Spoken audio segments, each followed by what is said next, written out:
Delhi liquor scam కేసులో రోజుకో కీలక పరిణామం జరుగుతున్నాయి. కవిత సిబిఐ కస్టడీపై తీర్పును రిజర్వ్ చేసిన ప్రత్యేక కోర్టు జడ్జి కాసేపట్లో తీర్పును వెలువరించనున్నారు. మరోవైపు సిబిఐ తనను ప్రశ్నించడాన్ని సవాల్ చేస్తూ కవిత దాఖలు చేసిన పిటిషన్తో పాటు అరెస్టును వ్యతిరేకిస్తూ అప్లికేషన్ను స్పెషల్ కోర్టు కొట్టివేసింది. కవితను సిబిఐ అరెస్టు చేయడం కరెక్టేనని స్పష్టం చేశారు రౌస్ అవెన్యూ ప్రత్యేక కోర్టు జడ్జి. అరెస్టు విషయంపై ముందే సమాచారం ఇచ్చారని మెజిస్ట్రేట్ చెప్పారు. అటు అనుమతి విషయం తన పరిధిలోనిదన్న జడ్జ్ దీనిపై మళ్లీ కామెంట్ చేయొద్దన్నారు.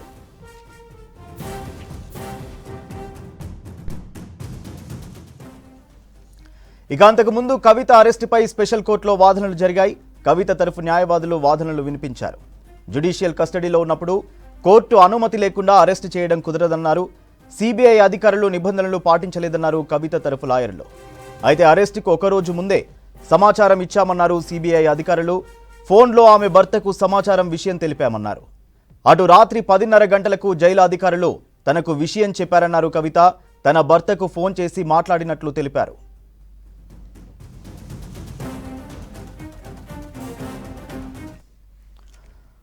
రైట్, డీటెయిల్స్ మదార్ అందిస్తారు. మదార్, పిటిషన్లు కొట్టివేయడంపై అప్డేట్స్ ఏంటి?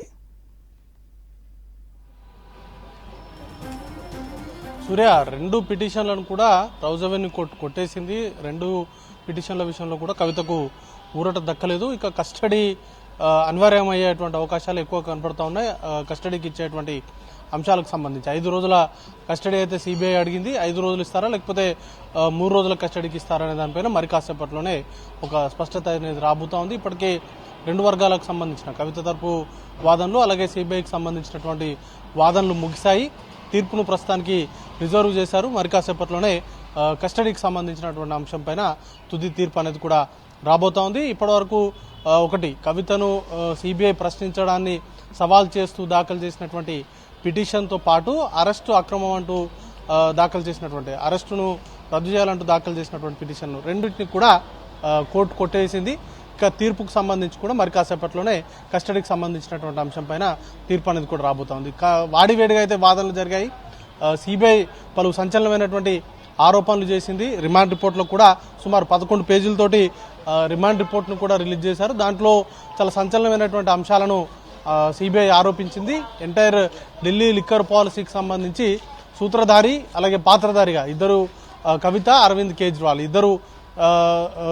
ఇద్దరి కనుసన్నల్లోనే ఎంటైర్ పాలసీ అంతా రూపకల్పన జరిగింది అనేటువంటి ఆరోపణలు చేశారు. మొదట కవిత అరవింద్ కేజ్రీవాల్ను బిజినెస్ మ్యాన్, లిక్కర్ పాలసీకి సంబంధించి లిక్కర్ బిజినెస్ మ్యాన్ అనేటువంటి మాగుంట శ్రీనివాస్ రెడ్డి అప్రోచ్ అయినప్పటి నుంచి మొదలు పెట్టుకుంటే ఈ లిక్కర్ పాలసీకి సంబంధించినటువంటి రూపకల్పన కావచ్చు, అలాగే ఆ రూపకల్పనలో భాగంగా సౌత్ గ్రూప్కు లాభించేలాగా తీసుకుంటున్నటువంటి నిర్ణయాలు, వాటి వెనుక జరిగినటువంటి డబ్బుల ట్రాన్సాక్షన్స్, వీటన్నిటికి సంబంధించి కూడా చాలా మైన్యూట్ డీటెయిల్స్ను కూడా సిబిఐ రిమాండ్ రిపోర్ట్లో ప్రస్తావించింది. ఎప్పుడెప్పుడు సమావేశమయ్యారు, వాటికి సంబంధించినటువంటి తేదీలు, ఎక్కడెక్కడ మీటింగ్స్ జరిగాయి ఏంటి అనే దానిపైన కూడా సిబిఐకి సంబంధించినటువంటి అధికారులు కోర్టు ముందు ఉంచారు. వాట్సాప్ చాట్లతో పాటు ఇప్పటివరకు అప్రూవర్స్గా మారినటువంటి మాగుంట రాఘవ ఇచ్చినటువంటి స్టేట్మెంట్ కావచ్చు, అలాగే కవిత సీఏగా ఉన్నటువంటి బుచ్చిబాబు ఇచ్చినటువంటి వాంగ్మూలాలు, అలాగే వారి ఫోన్ల నుంచి సేకరించినటువంటి వాట్సాప్ చాట్లు, వీటన్నిటిని ఆధారంగా చేసుకుని కవితను అరెస్ట్ చేసినట్లుగా కోర్టుకు తెలిపారు. అలాగే విచారణ సందర్భంలో ఇప్పటివరకు 2 సార్లు కవితను ప్రశ్నించారు. ఒకసారి హైదరాబాద్లో డిసెంబర్ 11, 2022లో ఈ కేసుకు సంబంధించి మొదట సిబిఐ ఒక టీము హైదరాబాద్కు వచ్చి కవితను అక్కడ విచారించారు.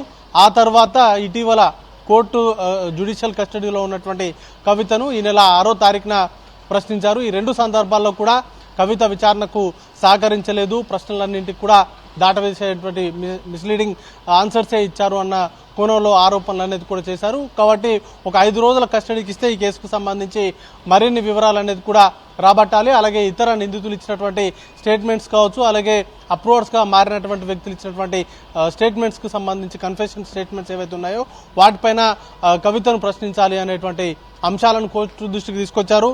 ఇక కొన్ని కీలకమైనటువంటి అంశాలు, శరత్ చంద్రారెడ్డిని బెదిరించారు అనేటువంటి ఒక ఆరోపణ కూడా సిబిఐ చేసింది.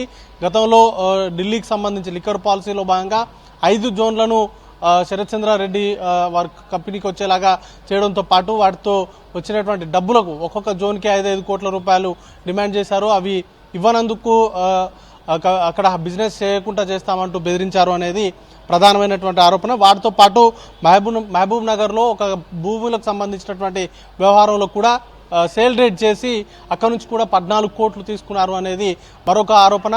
వాటితో పాటు జాగృతికి ఈ సిఎస్ నిధుల కింద కార్పొరేట్ దానికి సంబంధించినటువంటి నిధుల కింద ఒక 86 లక్షలు ఆమె అకౌంట్కు వెళ్ళాయి అనేది మరొక అంశము. వాటితో పాటు ఎప్పుడెప్పుడు మాగుంట శ్రీనివాసరెడ్డి డబ్బులు చేరవేశారు. ఒకసారి 15 కోట్లు, మరొకసారి 10 కోట్ల రూపాయలు చేరవేసినట్టుగా సిబిఐ ఆరోపించింది. వాటితో పాటు 11 కోట్ల రూపాయలు గోవాకి హవాలా మార్గంలో వెళ్ళాయి. వాటిని గోవా ఎన్నికల్లో ఆమ్ ఆద్మీ పార్టీ ఖర్చు చేసింది అనేది మరొకమైన అంశాన్ని కూడా రిమాండ్ రిపోర్ట్ దాంట్లో ప్రస్తావించారు.